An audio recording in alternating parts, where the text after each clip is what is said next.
Hi, everyone. Thank you for being here today. We will wait a few moments to begin as people continue to join.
Hi, thank you to everyone for being here today. We are going to wait just a few minutes to begin as people are still joining the call.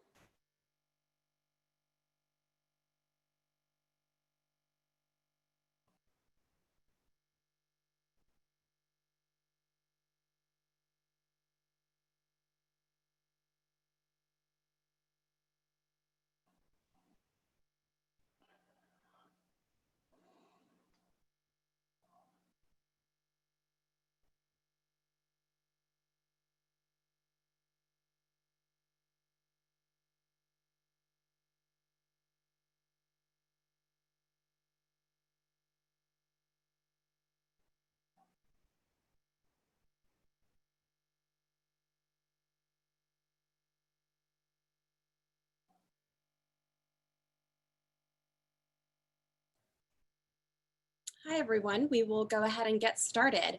I'm Kate Derrick in the Division of Communications, and I'd like to thank you for joining us on the Return to Campus Town Hall for students and families. Today's event is being recorded and will be posted online, including on Vanderbilt University's YouTube channel. Today, you will hear from incoming Chancellor Daniel Diermeier, who will step into the role of Vanderbilt's 9th Chancellor on July 1st, our Interim Chancellor and Provost Susan Wente, and Vice Chancellor for Administration Eric Kopstain. They will each share information about the Return to Campus plan for fall 2020. Then we'll have time for a Q&A session. We'll answer a series of questions that were submitted ahead of time, and we will also take some live questions asked on today's call. To submit a question, you can use the question and answer tool in Zoom, which should be located along the bottom of your screen.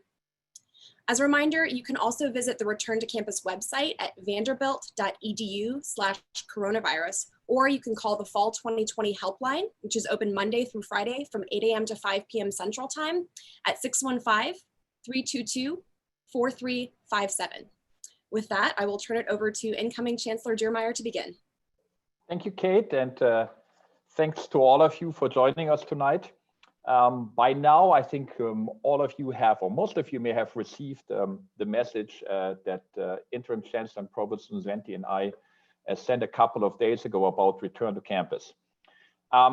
There was a lot of information in there, and we understand that these were very difficult times for all of us. There was a lot of uncertainty and questions exactly what's going to happen, when it's going to happen, and what the details are. And our goal today is to provide as much information as we can and answer your questions so that at the end of the day, you have a good understanding for what the approach is.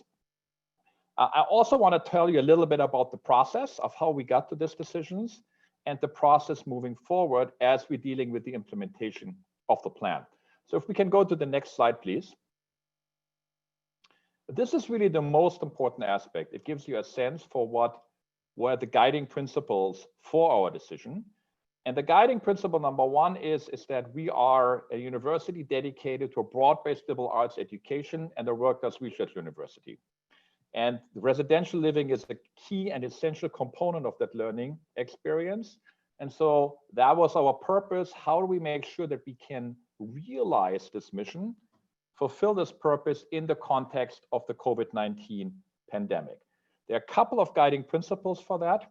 most importantly, that the health and safety and well-being of our community was front and center, that the plan was able to deal with the various complexities of the situation. And then very importantly, it was based on the best data and science available for us. As you will see, the plan has built a lot of flexibility, and very importantly, we need to be able to deal with possible reemergence or surges of the COVID-19 pandemic. So if we go to the next slide, please. That slide gives you an idea of what the process was that brought us to this decision. And the first thing that I want to say is that the team effort by Susan and by Eric was fantastic. The team did an enormous amount of work. They worked together well. They embodied the spirit and the values that make Vanderbilt University such a special place. There was a lot of consultation and involvement with a whole variety of other parts of the university. The vice chancellors, vice provosts were involved, the board was involved. We had a special ad hoc committee of the Board of Trust on COVID-19 responses. And then very importantly, we had a variety of task forces and committees that advised us as different aspects of this, from community service continuity to the research side to the education side. And one thing that I really want to highlight is the enormous importance of the great partnership that we have with Vanderbilt University Medical Center.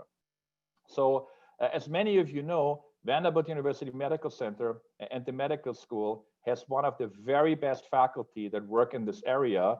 Some of you may have seen the New York Times article from one of our faculty members, Mark Dennison, about the fundamental research that he did for remdesivir, which is the only really known effective treatment for COVID-19 at this point. And we have arguably the best, or one of the very best, pulmonary intensive care units in the country that is setting care standards all across the nation. And then very importantly, on top of that, we have the School of Nursing. The School of Nursing played an integral part in advising us, how do we deal with the structure of this? How do we deal with potential reemergence of the issue? And they will play an integral part as we're dealing with the implementation of the plan. If we go to the next slide, please. So here are the key principles. Number one, mission driven. We want to make sure that the mission of what is core about the Vanderbilt education is always front and center. Health and well-being of our community is critical. And there's a lot of flexibility built into the plan so that we are able to deal with this in a reasoned fashion and take care of as many of contingency as we can. And then, as I mentioned before, an enormous amount of partnerships. We were following CDC guidelines. There were a whole variety of other aspects. We have discussions with the NCAA. Also, very importantly, with the city of Nashville, with the Department of Health, state of Tennessee. We're also talking to our peers. So there was an enormous amount of input and consultation that's going on, both with partners in the health community, in the region, and with our academic peers as well. I'm going to hand it over to Interim Chancellor and Provost Susan Wente and Vice President Eric Kopstain in a minute. But before I do that, I want to highlight one more thing. One of the things that the COVID-19 crisis has made so clear is the critical importance of the university, the ability to have a transformative education and to have path-breaking research. The academic medical centers have been front and center, the backbone of the nation's response to COVID-19, and never have universities been more important than they are right now. So I hope that all makes us even more proud to be part of the Vanderbilt community. I want to thank you for joining us today, and I'm going to hand it over to Susan now. Thank you.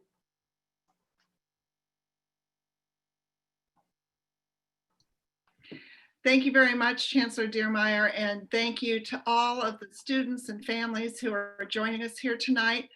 I have been so tremendously proud of our students, of our families, of our faculty and our staff during this incredibly difficult time.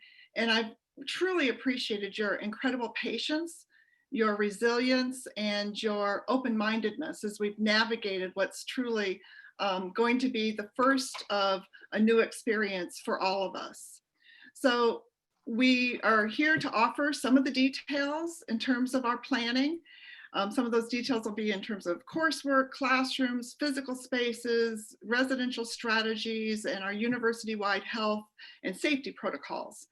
And we're going to take this, this will be recorded, so you'll be able to go back and listen to different parts of it, and we'll continue to have other opportunities for you to dialogue with us and to have your questions addressed. We want to thank everyone who submitted their questions in advance and helped inform the materials that we're presenting. The majority of your questions that came in pre-submitted, we've tried to address in the presentation, and we're going to have some time at the end to address questions that get submitted. But any questions that we don't get to, rest assured, we are fully committed to addressing them as fully as possible. So on May 13th, we hosted one of our first webinars, our first Zoom webinar.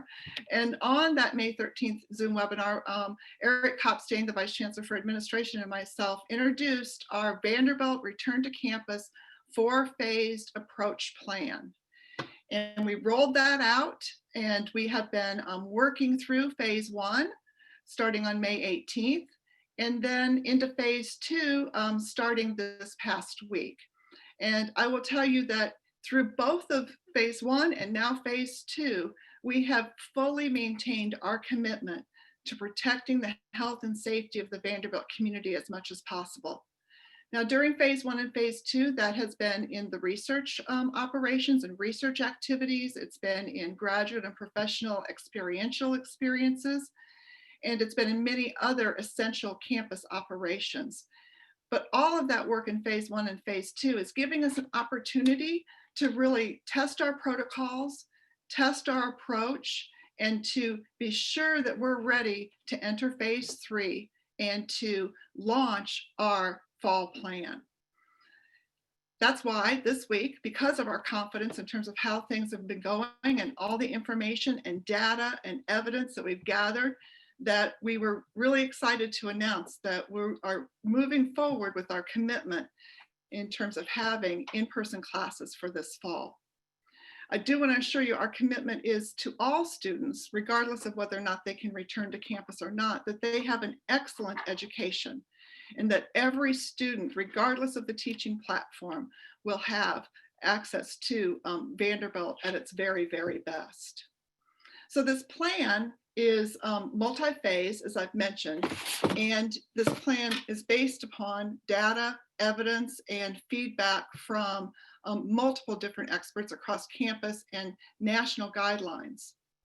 As we think about the next phases of this plan, all of them are going to implement a number of prevention measures. On the next slide, these prevention measures are outlined, and as I noted, they are being actively engaged in right now on campus. I guarantee you that Chancellor Diermeier and Vice Chancellor Kopstain had on masks when they are not in their private offices, as do I. Because that's our first prevention-wide or campus-wide prevention protocol. The wearing of face masks and face coverings in campus public spaces, outdoors and indoors, is required. We will also be practicing physical distancing of at least 6 feet. The combination of these two preventive measures has been documented to be incredibly effective. In addition, we'll be encouraging good hand hygiene, and we will also be having daily symptom monitoring, and Vice Chancellor Kopstain will talk about this more in his part of the presentation.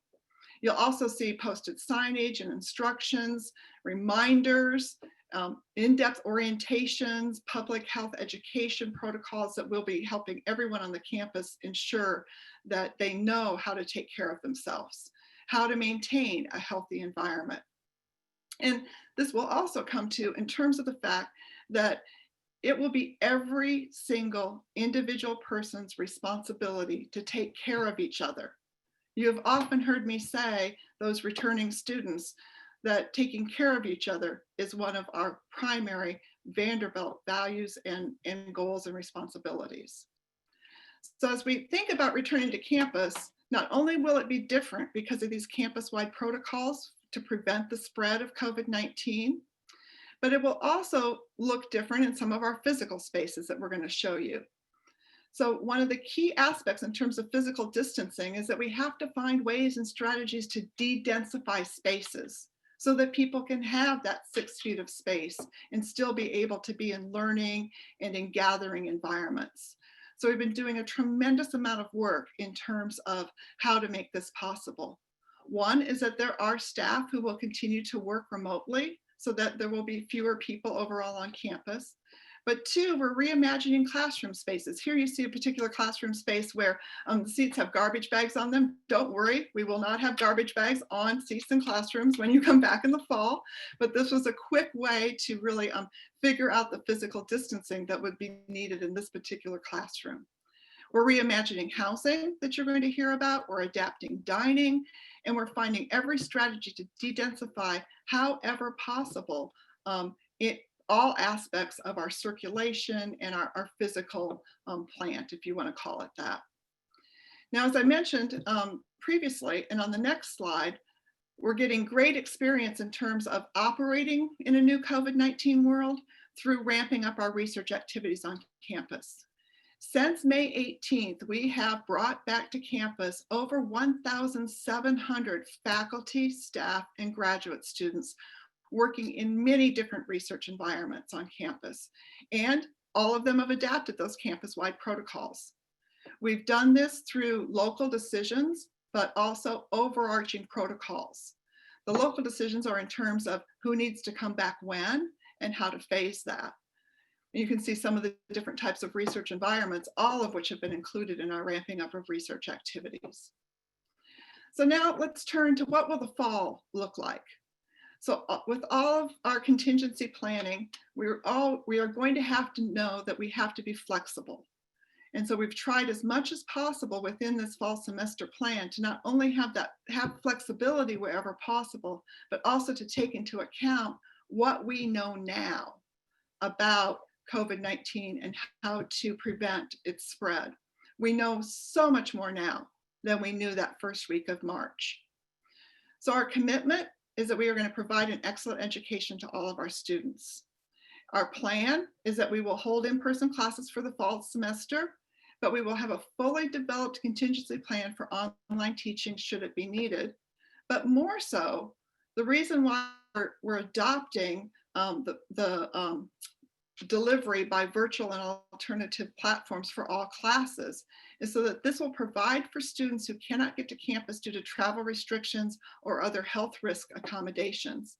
But it will also allow students to know that if they do not feel well, they should not force themselves to go to class. They should take themselves to student health. They shouldn't worry about missing class because that class will be available to them through that virtual or alternative platform. And should and when we have a student who is positive with COVID-19, they'll be able to continue, should their health allow it, to study through these virtual and alternative platforms.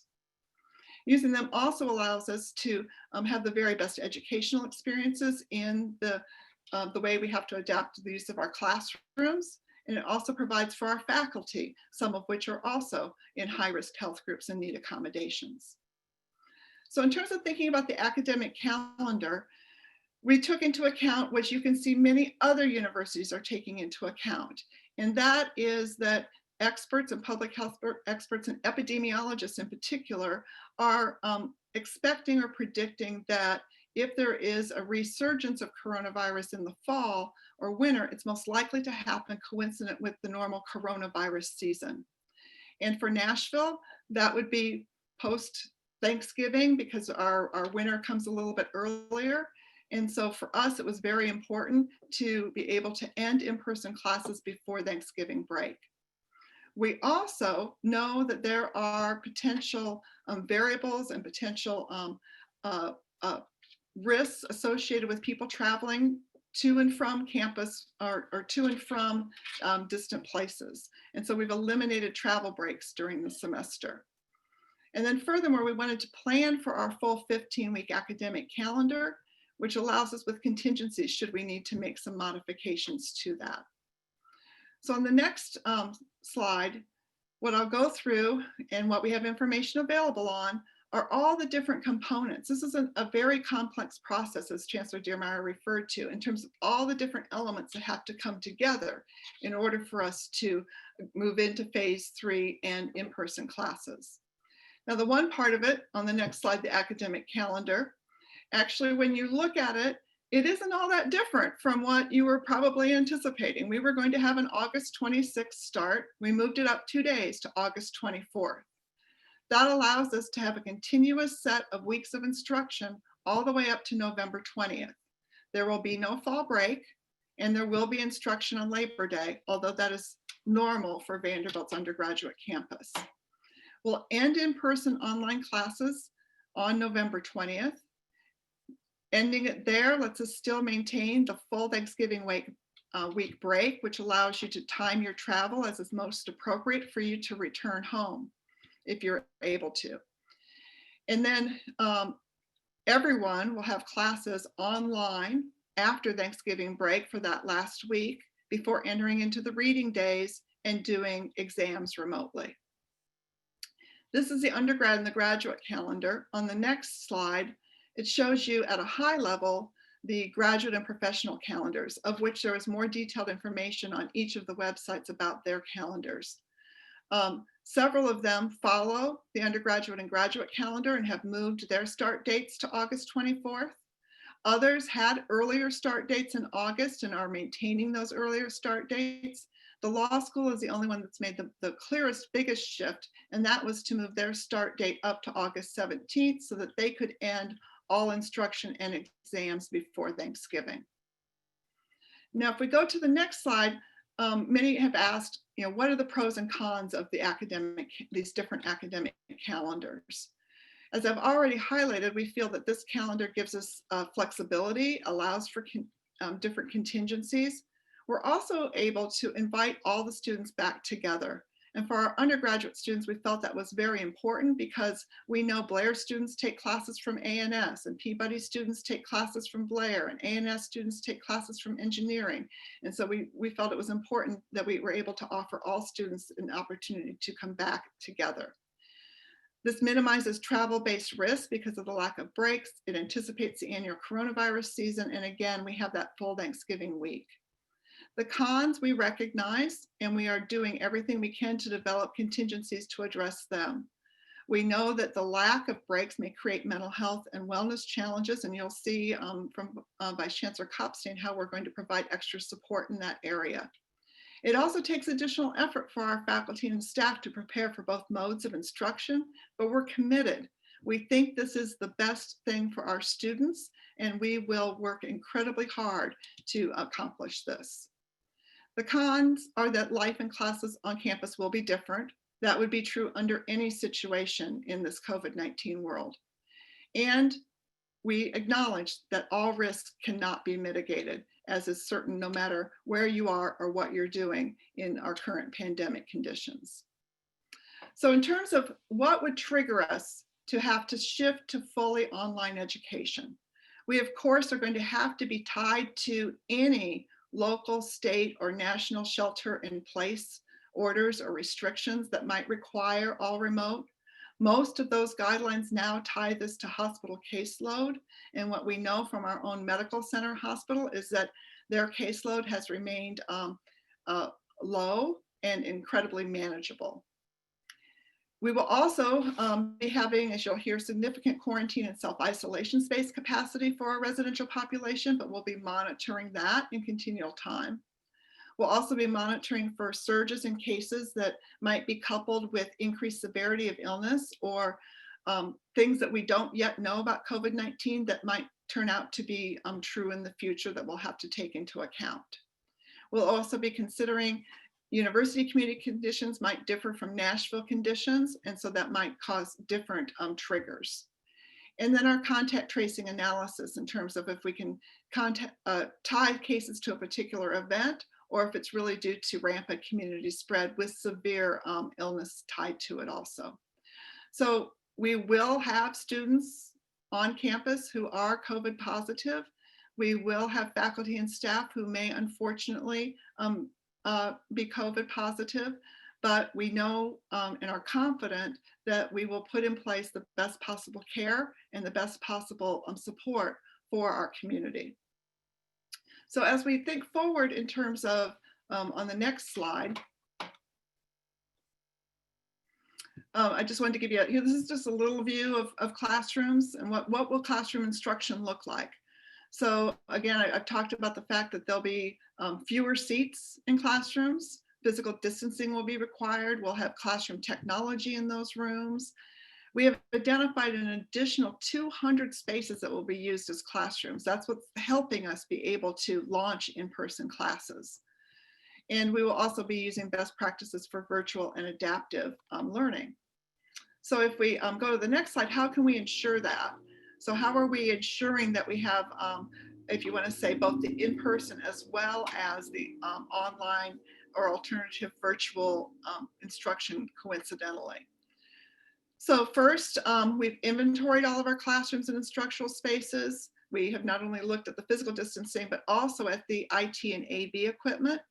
We're installing new instructional technology equipment in over 90 rooms right now. We're leveraging existing video equipment, creating new recording studio spaces for faculty to use. And we're also establishing a loaner laptop program to help support the needs of our faculty and students. So with this information from the new inventory, now the schools and colleges are using that data to make course design decisions in terms of different formats that will be needed to provide information, to provide for all of the different types of courses that our students need and want. That data will then go back to the registrar, and if needed, you will hear from the registrar or from an associate dean about whether or not any schedule adjustments would be needed after we complete all of this process in early July. So going to the next slide, there's been many questions asked about programming, student organizations, how all of the things outside of the classroom. And I want to assure you that we are actively engaged in terms of thinking about how to offer the very best full experience for our students. And we're engaging students and giving feedback on that process. We have a student-led virtual engagement planning group. We have our Dean of Students and our Vice Provost for Academic Affairs actively working on this in terms of what will be the way gatherings can be held, what will be ways to do different types of residential programming, how will common areas be set up so that physical distancing can be in place, and what will be the cleaning protocols in those areas. And of course, in terms of adhering to guidelines and protocols, just as always, student accountability will be the group that's in charge of compliance. So on the next slide, when we think about residential life, one of the key questions, if we want to say, what does the phone ring off the hook most about? It's about housing. And so in terms of thinking about the housing plan, this was something that we really used a lot. We're using guidance from a set of different reports. And we're not using a one-size-fits-all solution because of thinking about what is the best way to personalize it to specific student population needs and the overall health and well-being. So we're using a set of single room options, also a family unit model. That is where roommates and suite mates are considered exempt from social distancing while within their rooms.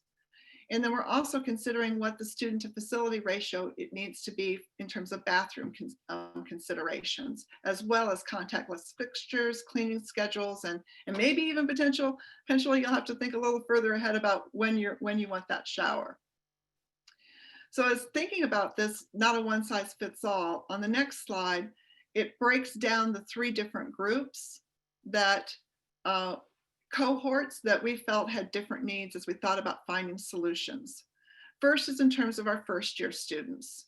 First year students, of course, don't know each other before arriving on campus, do not necessarily have a family unit that they can immediately be a part of. And also in terms of our Commons campus, some of our Commons doubles rooms are the smallest doubles on campus. And we felt it important that to solve for that problem, that we offer all first-year students single rooms. Now that means they have to be in 2 different locations. Our commons is where half of the students will be, and then Branscombe, Quad, and the Towers is where the other half of the students will be. But we also felt it very important that all students be a part of the Commons experience. So all students will be assigned to a given Commons house. All students will have a virtual roommate. And we also are going to do this wonderful experiment of having you flip at mid-semester so that everyone can say that they had that common experience in terms of actually physically living there too, with the faculty heads of houses. Our upper division students, those who are 2nd year, 3rd year, 4th year returning students, they all who need / want VU controlled will be accommodated. We will have singles and we will have family unit models, and all will given an opt-out off-campus option. And finally, for our student athletes, this has taken special consideration this year because of their special conditions for potential practices, potential travel, potential competition. So they will all be co-housing together in one location. And but those first-year student athletes will still have a Commons House affiliation. And if we need extra capacity, we have that arranged, and we have options for that extra capacity. We're quite fortunate to be in an urban area that offers us a lot of opportunities for that. So if you go to the next slide, the key question that's been put in and asked about is, when is move-in? Okay, so in terms of when move-in is, we will have to do that differently than we have normally done it. One, again, that's because of the physical distancing. And so we will have a move-in process that will be staged over multiple days during the week before classes begin on August 24th. We will have specific move-in schedules for each building or parts of buildings, which will happen on those days. And by early July, we'll have that specific guidance to parents and family for those move-in schedules. You may not have your specific housing assignment at that time, but we will have those move-in schedules and details about the process and how parents and families will be able to be involved. So we'll go to the next slide. In terms of residential life, dining. Now, actually, dining reports to Vice Chancellor Kopstain, but I stole this slide because if you live on campus, you got to eat on campus. So the 2 things go hand in hand. But campus dining has continued to operate all summer, serving students who were not able to leave, and has implemented already a number of different protocols. But I will tell you, the Nicholas S. Zeppos College will be opening, and its dining hall will be opening. So that adds another option in that West End neighborhood. We'll have mobile ordering options, including Munchie Mart convenience stores, Suzy cafes. You'll have the option of using your meals or your meal money in those locations. To support the physical distancing and reduce congestion, we're going to have a lot of pickup spots for dining. Those will be in key places that we're looking at to be at the most convenient for where our students are at particular times of day. You'll be able to order meals online and pick them up at a specified location. You're going to be able to use your meal money or your Commodore cash to purchase food at any of the Taste of Nashville partner restaurants that are located around campus. And then campus dining is also looking into hosting a rotation of food trucks, adding further value and variety with your meal money and with your Commodore cash. And so with that, I want to turn it over to Vice Chancellor Kopstain, who's going to talk about other aspects of residential life, but then in particular, aspects of health and well-being. Well, thank you, Susan, for the opportunity to provide some updates, and thank you to all of you who have tuned in this evening. You just heard quite a bit from our incoming Chancellor Daniel Diermeier and from Susan Wente about campus protocols and a culture of shared responsibility, about new ways of deploying classrooms to ensure safety and physical distancing, about course delivery and residential life, even campus dining. And I'm going to expand on the themes here by talking first about outdoor spaces and how one will navigate campus during the fall. We've carefully considered our outdoor environments and how people will move from one area of campus to another throughout the day. Excuse me. And circulation plans are being implemented throughout the entirety of campus as a part of our efforts. Our goal really is to ensure that movement around campus is well organized, that pathways are clearly marked with signage and movement patterns are legible, that movement of pedestrians and bicycles and how they work together in the context of overall campus flow is understandable, and that having a well-articulated circulation plan for navigating campus will help ensure the safety of people on campus. So our exterior space and navigation plans are really developed with several core concepts in mind. Start simple and allow for time to observe movement around campus and make adjustments as necessary. We think we have an excellent plan for the navigation of campus, but we've built flexibility into our mindset about everything we're working on and can and will adjust based on data and observation. Our campus circulation plans acknowledge that people need to move around and maneuver. You can see on this map a gold path, which allows for two-way circulation on those paths that are wide enough to allow for bi-directional movement across campus, while other pathways will be demarcated as one-way routes. People do require sufficient time to react as they move from one place to another with physical distancing in mind, and our plans are designed to take that fact into account. You've heard a lot already about the centrality of our mission to our fall plans, and even something as seemingly secondary as identifying and abiding outdoor circulation patterns contributes to our ability to deliver on-campus residential living and learning during this very unique period of time. Next slide, please. So this type of thinking extends beyond circulation and more broadly into outdoor spaces. It is our goal to keep open as many of our beautiful outdoor landscapes and green spaces as possible to maximize options for movement, for individual choice, and for physical distancing. We realize that our outdoor spaces are used in many ways, including to relax and to study, and our plans here are aimed at ensuring outdoor activities can continue responsibly and safely. We'll use highly visible signage throughout the campus to emphasize campus protocols and personal responsibility. Outdoor furniture volume and placement will be driven by physical distancing requirements and can also be adjusted as necessary over time. I think of the outdoor spaces of Vanderbilt's campus as really the wonderful canvas upon which our buildings are sited and connected, and we want our community to access and use these spaces in responsible ways.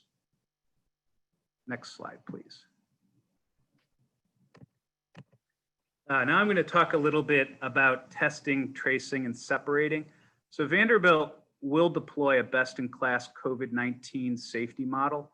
Our broad plans and our principles are outlined here, and I'll expand on many of these points in subsequent slides, but we will utilize expertise to inform our plans, and we have a wealth of excellent resources that have already been touched on with the Vanderbilt University Medical Center, our School of Nursing, our Public Health Task Force, and more that we are really bringing to bear.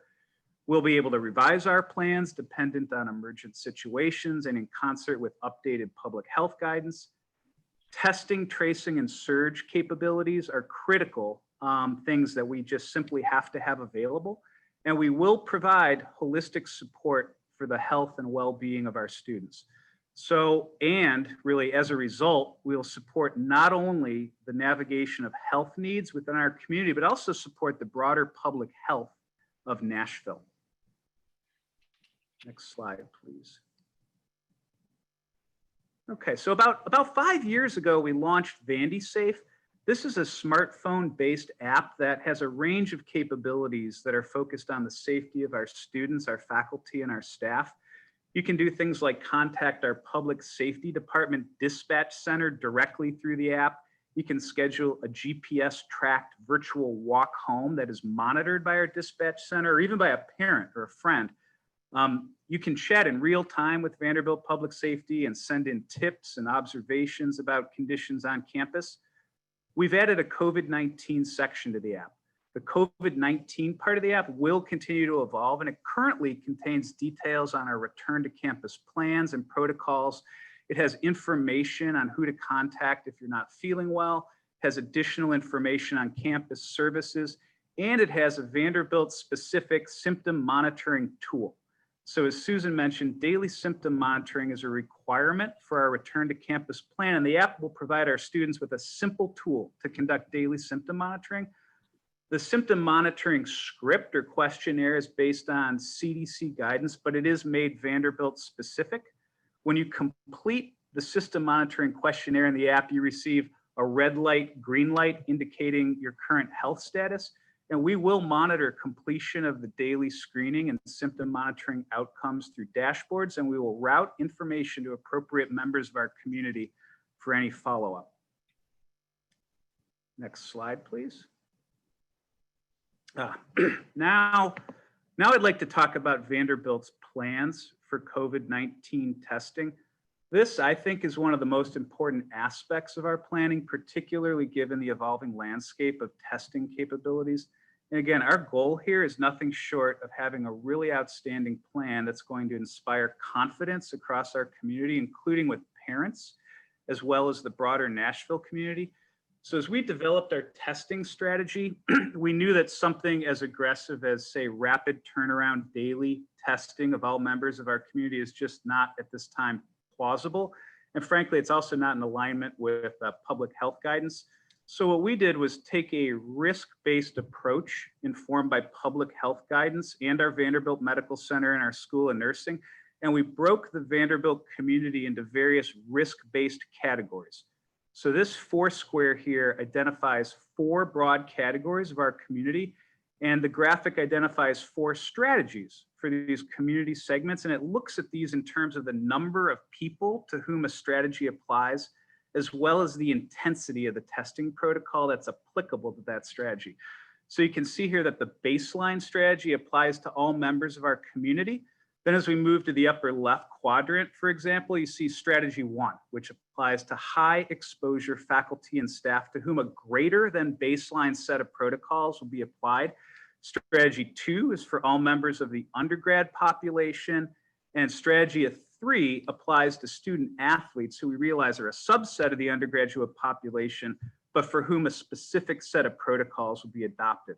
So I want to underscore that the baseline strategy is the lower limit threshold for testing services for our community, and our partnership with our medical center and the School of Nursing are going to enable us to adopt more stringent approaches for strategies 1, 2, and 3. Next slide, please. Our plans establish a pre-arrival negative COVID test requirement for undergraduates to return to campus. Really, the particular intent here is to identify asymptomatic infected students before they arrive on campus and for them to stay home to recover before they return to campus. We're not going to be prescriptive about how a student receives a test. It might be through a local public health department, your doctor, or even a CVS, a Minute Clinic. And our student health center and our student care network will provide assistance and support to families before arrival on identifying testing options. We also plan to test all undergraduate students upon arrival to campus. We think this is an important step that will help ensure the safety of our community. I'd also like to note that our current plan is to use self-administered nasal swab PCR tests conducted under the medical supervision of our School of Nursing in partnership with the Vanderbilt University Medical Center. Next slide, please. Okay, so with that arrival testing requirement in mind, now I'd like to tell you more about how arrival testing will be carried out at scale. So as our planning evolved, we quickly realized that a physical location to carry out testing at high volumes will not only be quite helpful, but absolutely necessary.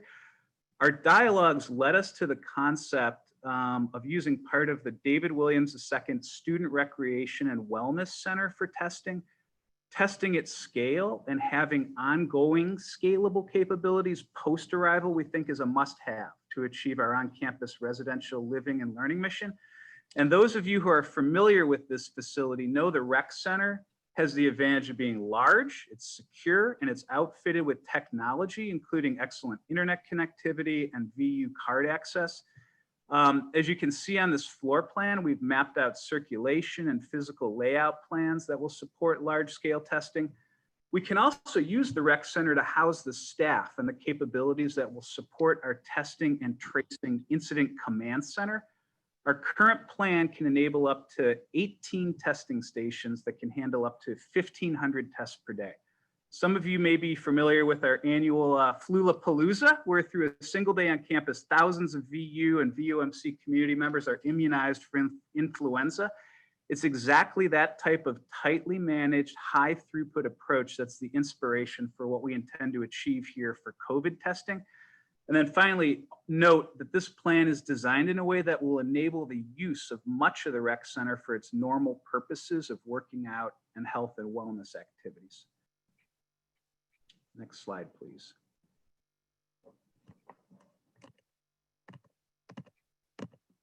Okay. The ability, to conduct rapid, meaningful contact tracing is another key aspect of an overall disease surveillance program, as are plans to ensure sufficient quarantine space for individuals who are awaiting test results. So the number of individuals who could be identified to have experienced exposure to a person who is COVID positive can become quite large. And in a campus environment, quick contact follow-up will be key to reducing spread, particularly within the undergraduate population. And once again, we're fortunate to have a world-class School of Nursing at Vanderbilt that includes a community health program, the curriculum for which includes training to conduct contact tracing and assigns nursing students to a particular community for purposes of applied study. So what we'll implement with the assistance of our School of Nursing is a model where under the supervision of seasoned School of Nursing faculty, nursing students will act as a large pool of contact tracers for VU positive undergrad cases. This model is scalable. It utilizes the expertise of our School of Nursing in partnership with our medical center. And importantly, it will allow Vanderbilt to conduct contact tracing in a rigorous and controlled way. I'll also say we are exploring technology-based approaches to enhance further the efficiency of contact tracing, and think that technology can play an effective part in contact tracing. However, it is no substitute for the human element of follow-up. So in other words, we'll have a contact tracing plan in place that does not rely on an app, but can be enhanced by one. Also, following guidance from the CDC, we note the importance of quarantining while test results are awaited. And on the right section of this slide, you can see we outline the plan where various sectors of the VU community will be expected to quarantine while awaiting their test results. Next slide, please. So we do have a detailed plan for quarantine and isolation of students who have been exposed to or who have tested positive for the coronavirus. Students who have been exposed to COVID-19 and awaiting test results will need to quarantine, and students who are positive, including asymptomatic positives, must be isolated. So our plan currently contains a space allowance that can house almost 6% of the VU on-campus undergrad population. And just to place this 6% metric in context, this means at any given moment, Vanderbilt will be able to house 6% of the on-campus undergrad population that is either COVID positive or is being tested and awaiting results. The Scarrett Bennett Center is located on the east side of campus, and it's marked by the black circle to the left of the map on this slide, while Blakemore House, which is identified by the circle to the right on the map, is located on the western side of campus. These two facilities provide about 285 beds for quarantine and isolation.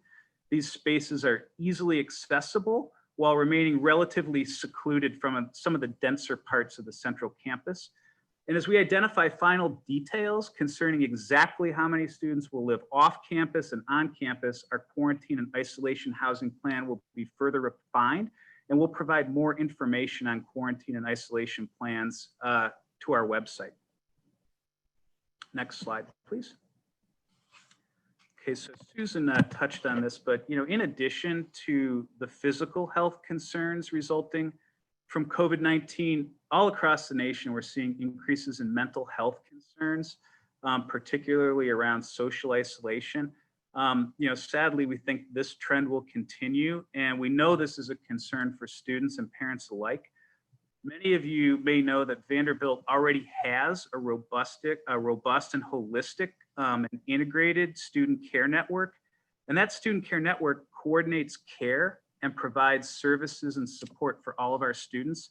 The student care network right now has a comprehensive website for students and parents where you can identify resources on wellness and how to identify, even approach and refer students about anyone about whom anyone on our campus community is concerned. Our Office of Student Care Coordination team acts as a central hub to assess student needs. They create specific student plans to help students academically and personally, and they basically connect them with the right resources. We rolled this out in July 2018, and it really has been growing successfully since then. And given the current environment with the pandemic and potential surges in mental health concerns, our student care network is scaling its operation to continue to serve our students efficiently. We're bolstering its staff and capabilities to deploy training to students during this period of time, and we'll expand the modalities by which services are provided, including through telehealth and revised drop-in opportunities. And finally, the incident management team for the testing and tracing center I mentioned earlier will be connected to the student care network to ensure that any COVID-19 related cases and all of their implications are appropriately managed. Next slide, please. So Vanderbilt also has implemented, as Susan pointed out, a health and really information call center. Think of this as a hotline for members of the Vanderbilt community, including parents, to call, to raise concerns, to ask questions, and to gather information. Even in the best of times, we field, as you can imagine, a range of inquiries from our community, and being responsive is more important than ever as we approach this fall. We do anticipate a high volume of inquiries, and some of those inquiries will be from folks, I'm sure, who are on this webinar right now. We've prepared our Vanderbilt call center team with consistent information to a range of questions, and any questions raised through the call center that can't be answered by the call center are referred immediately to a singular point of contact at Vanderbilt for rapid follow-up. Our call center team has been trained to listen well and carefully and to respond with consistency and understanding. So that really concludes my section of this presentation, and I hope you see that what we're really trying to do here is create a holistic set of services that cut across health and well-being, testing, tracing, and community support. And with that, I'd like to turn it back over to Interim Chancellor and Provost Susan Wente. Thank you. Okay.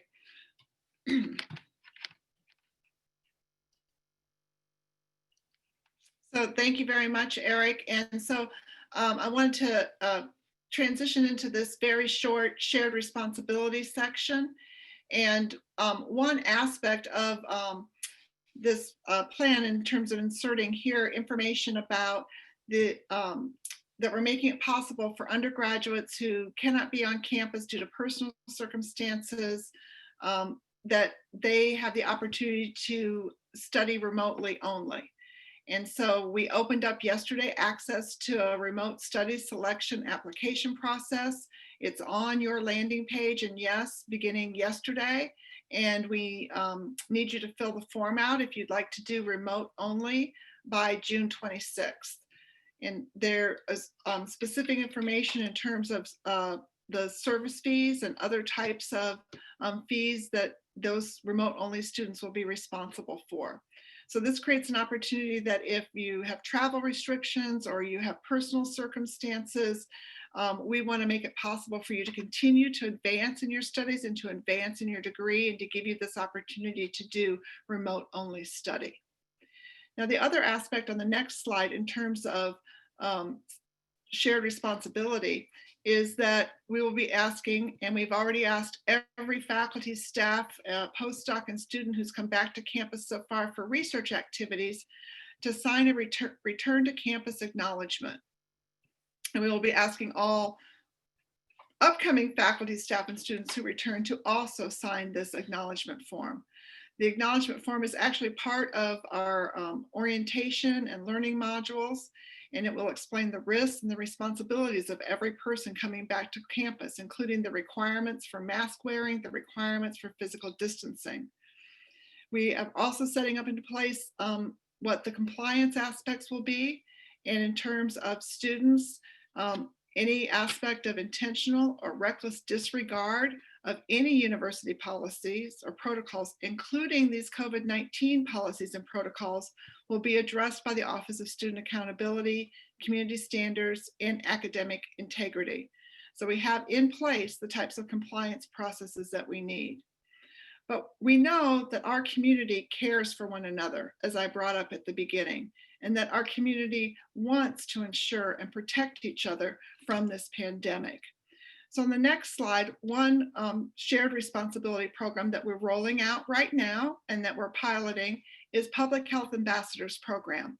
And so when we launched from phase 0 to phase 1, our community service officers took on this role in terms of helping people who were navigating campus, coming back to buildings, starting back to work, starting their research back up, in terms of adopting the protocols, handing out masks, ensuring that all the signage was in place. And we're expanding this program now to include other individuals, including building and facility managers, volunteers among staff, faculty, and even students. Now, further in terms of our shared responsibility, this on the next slide is going to involve a lot of communication. We are going to need everyone to be aware, and we're going to need everyone to step up. And so we're going to continuously communicate information, have a very robust communication plan. And I'm not going to speak for it in terms of its first launch. I'm going to let you see the video in the next slide.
So thank you to our wonderful communications team for putting that together.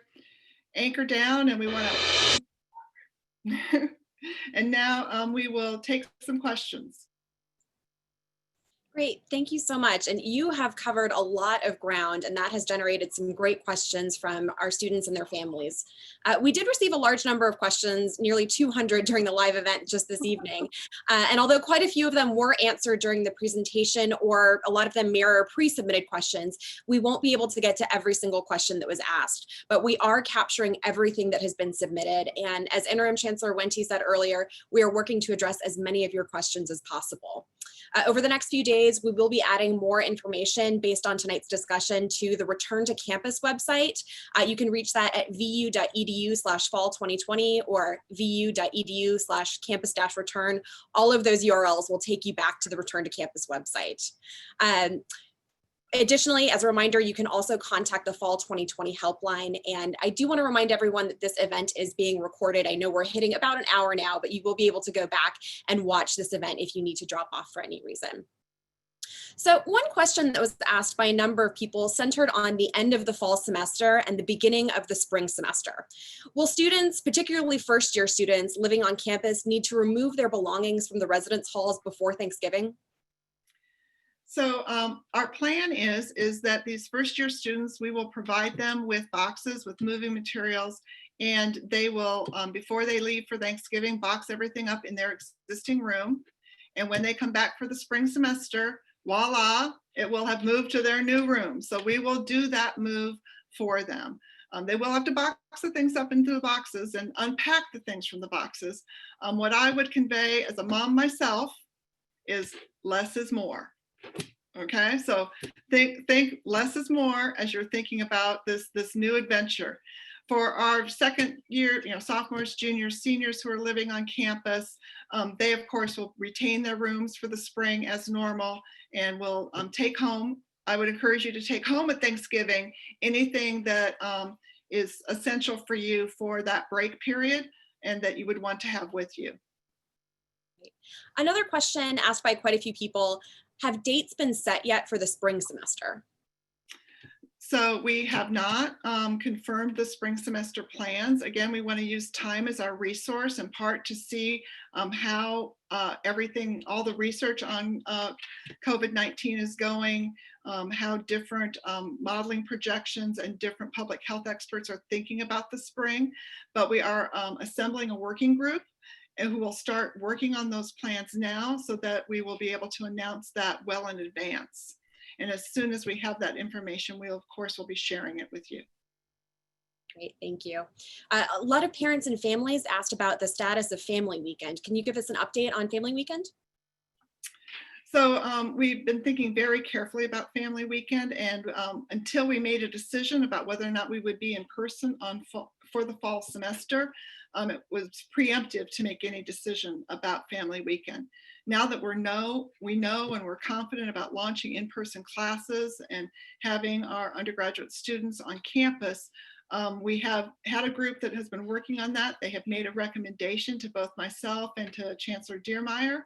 And that recommendation is that we cancel the on-campus Family Weekend for this upcoming semester.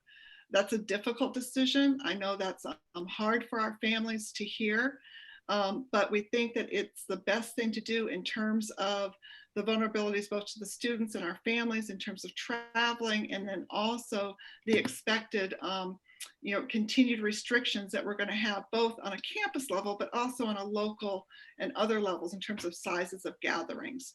So we deeply regret this and having to do this. We're planning to roll those communications out over the next couple days. So you could say that we're sharing this information with you ahead of time. But I think it's all part of our trying to keep our community as safe as possible. That's quite understandable. Thank you for that answer. Some other questions that we got focused on registering for classes. When will course registration be finalized for the fall, and will students need to re-register for fall classes if they have already submitted their course registration?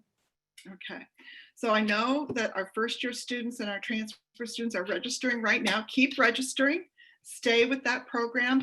You will complete your registrations as already calendared by June 26th. And then as I talked about in my presentation, what's going on in the background is all of the data collection for us figuring out whether or not schedules will need to be adjusted or not. And so in July, if your schedule needs to be adjusted, you will hear directly, from an associate dean or from a Vanderbilt faculty member or registrar about any schedule adjustments that would be needed. And then as always, we will have a second open registration period where if you want to make changes to your schedule or there's new classes, new exciting classes, I know the faculty are planning some new exciting classes, that you'll have that opportunity to add them to your schedule. And that usually happens at the beginning of August in terms of that open registration period. Thank you. A couple of questions came in, particularly related to incoming students, such as first-year students or transfer students. With physical distancing in place, how will the university help students to remain social and adjust to the new living conditions necessitated by the pandemic? And I believe Vice Provost for Academic Affairs and Dean of Residential Faculty, Vanessa Beasley, has joined as a panelist, and she, I think, can help to answer this question. Thank you. I'm so happy to get this question because about 5 years ago, because of the community, my family and I decided to move to campus. So we understand the important mental health benefits that come from being with our colleagues and our students. And I want you to know that we have 3 groups of people with different perspectives working on this right now.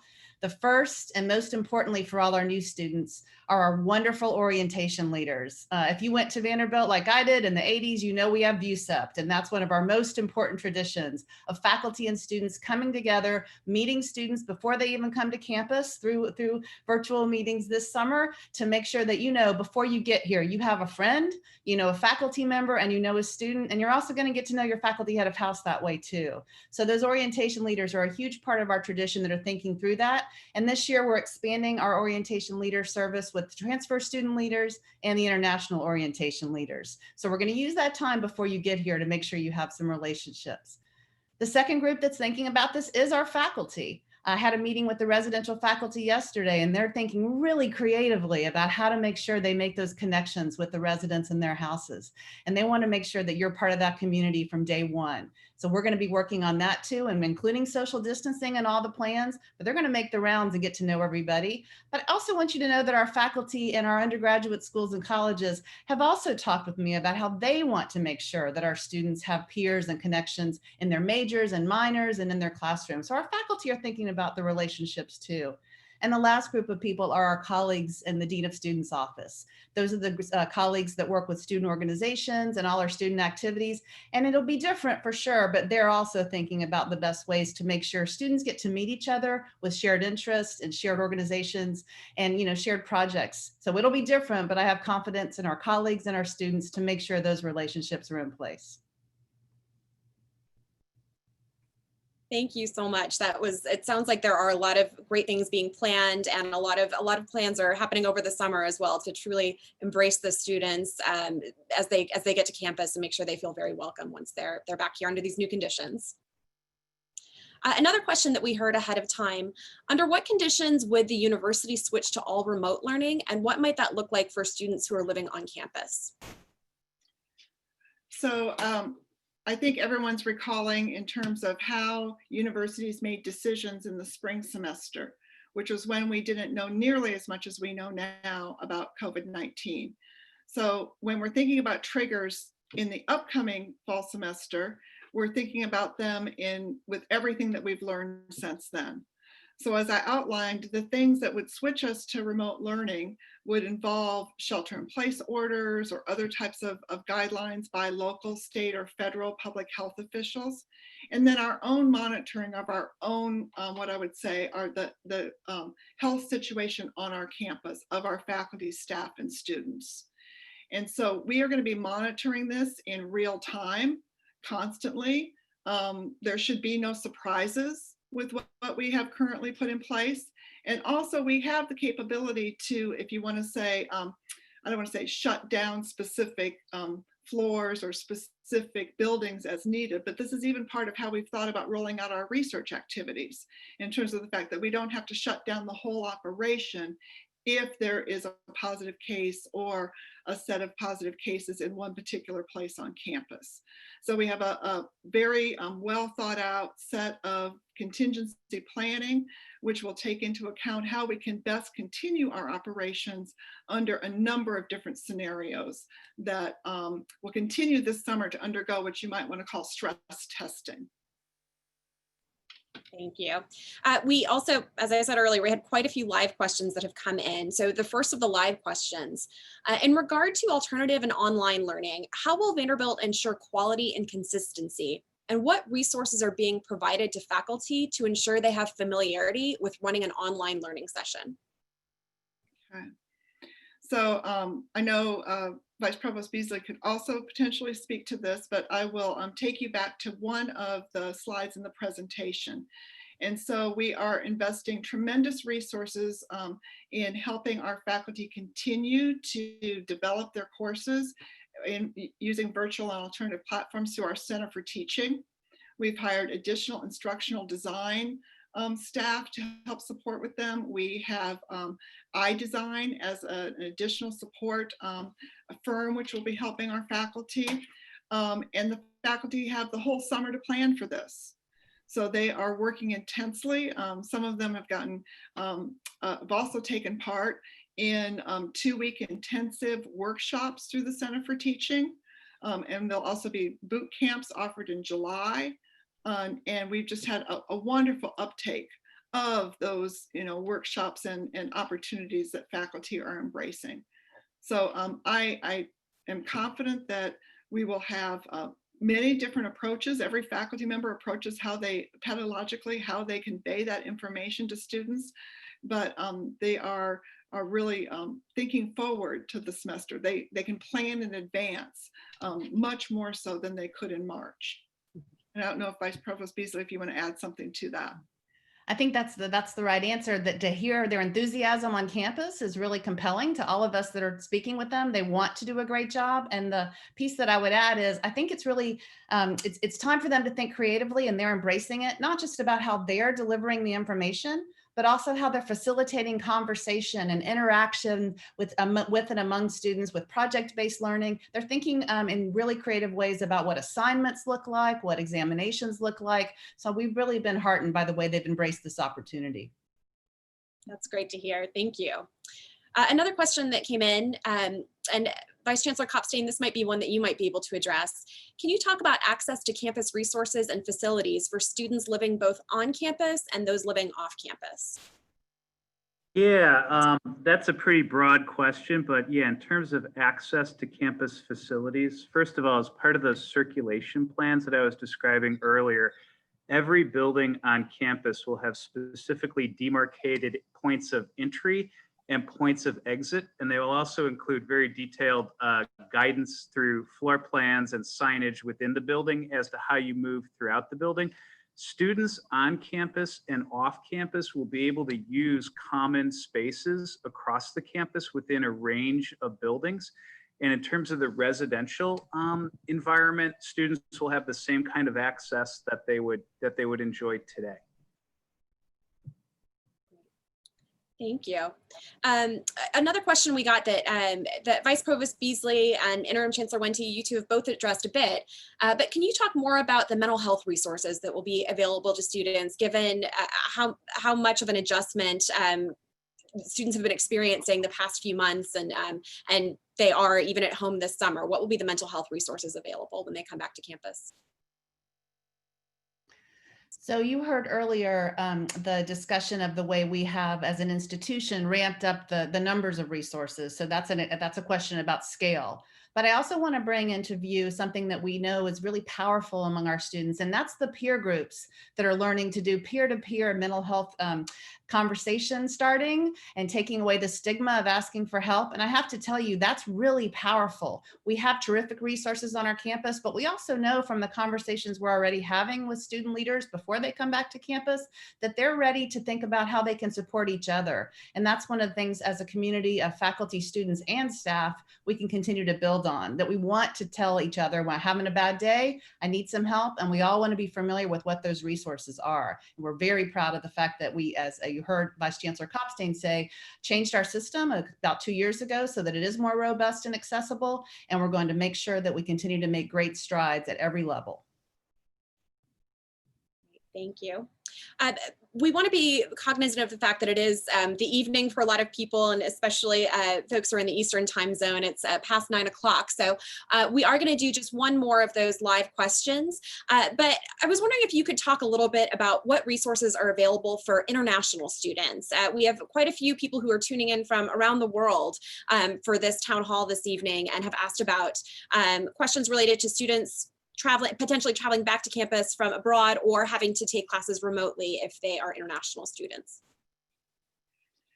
So in terms of our international first-year students, if they are not able to arrive, they will have, an orientation program and be part of all of our, all of our first-year virtual experience. So we will connect them into that as thoroughly and completely as possible. They'll have, of course, their advisor, their campus connector program. They'll have access to all of the mental health and wellness services, be a part of a Commons House in terms of that assignment. And so I can, that's speaking to our first year students.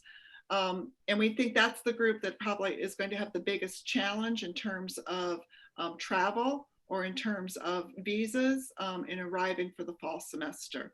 So the remote only option we think is something that is, we hope that they'll have the opportunity to take advantage of if they're not able to come to campus. I also know, and I will let Vice Provost Beasley talk if she wants to about any other specific first year international support. And we also have Vice Provost William Robinson, who is also working on building out support for our upper division international undergraduate students.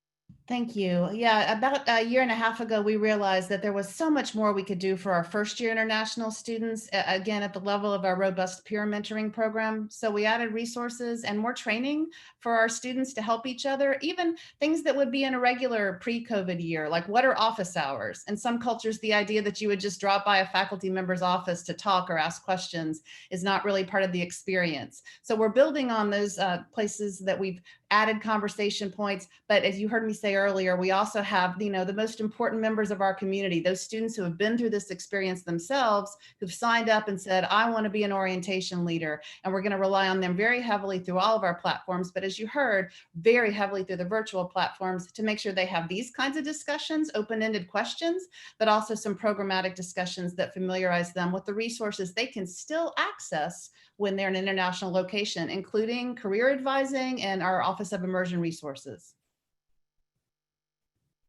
And I'll add that, so I lead the Provost Office for Inclusive Excellence. And so one of the initiatives that we will have is related to our international students. And so that includes our undergraduate students, our graduate students, professional students as well. And so what we're looking to do is build a sense of community, finding ways to connect, whether it's virtually, whether it's within the guidance of our gatherings on campus, but certainly having ways of supporting them so that they can maximize the opportunity to be successful. Great. Thank you, Vice Provost Robinson and Vice Provost Beasley for those answers. And I want to thank everyone again for all of the questions today. As I said, we certainly weren't able to get to all of them, but the university is going to continue to add responses to the Return to Campus website. And of course, you can call the Fall 2020 helpline. And we are going to be working very hard over the next few days to get as many of those questions answered on the website and provide that to the helpline as well. So with that, Interim Chancellor Wente, I will turn it back to you. Well, you've heard a lot from me, so I just want to say that I look forward to seeing many of you back on our beautiful campus in August, and I want all of us to continue to learn and discover together. And with that, I will turn it over to incoming Chancellor Diermeier for our closing remarks. Thank you very much. So I want to thank all of you to participate this evening. I know that for many of you, it's already pretty late in the evening. You could see the tremendous amount of detail and thought that went and care that went to the developing this plan. We will continue to talk about it. We will continue to communicate. As you've heard, there are still a couple of decisions that we have to make. But I think what you could see is that what the fundamental principles were. We're committed to providing a great education for every student at Vanderbilt. And we have to do it in the context of the COVID-19 pandemic. That means concern for health and safety in everything that we do. It's a comprehensive approach, it's a data-driven approach, it's a flexible approach, but most importantly, it's an approach that is based on all of us doing it together as a community. So I look forward to welcome you back to campus. And with that, I'm going to wish you a good evening and thank you very much for joining us today.